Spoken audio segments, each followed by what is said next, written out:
Женщина из Конго, перебравшаяся в Нью-Йорк, 9 лет носила в своем теле нерожденного ребенка. Плод окаменел, что привело к сдавливанию кишечника матери и ее смерти. Отмечается, что женщина из-за вооруженных конфликтов на родине вынуждена была перебраться сначала в Бурунди, а затем в Танзанию, где родила 8 детей. 3 новорожденных при этом скончались вскоре после рождения. Во время 9-й беременности женщина заметила, что плод больше не шевелится, и обратилась к врачам в клинику при лагере для беженцев.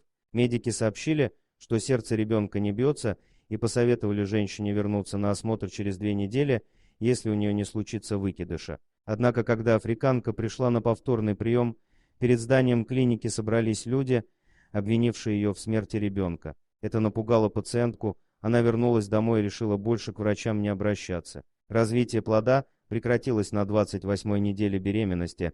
В норме беременность длится 38-40 недель.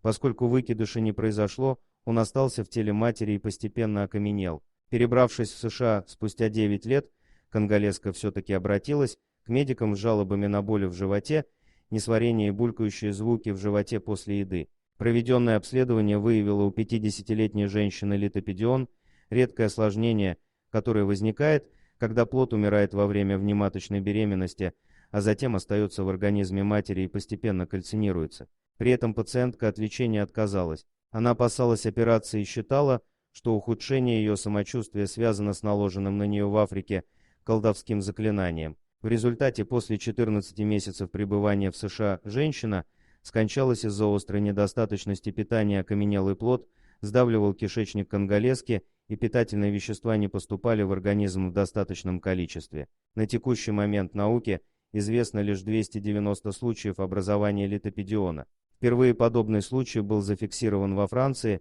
в 1582 году. Залог здоровья не только правильный образ жизни, но и постоянное наблюдение у врача, причем начинать следует даже не с пеленок, а еще до рождения. Ранее сообщалось, что врачи из Санкт-Петербургской педиатрической академии помогают рождаться на свет в самых сложных ситуациях, освоив как проведение внутриутробных операций, так и проводя скрининг на мутации.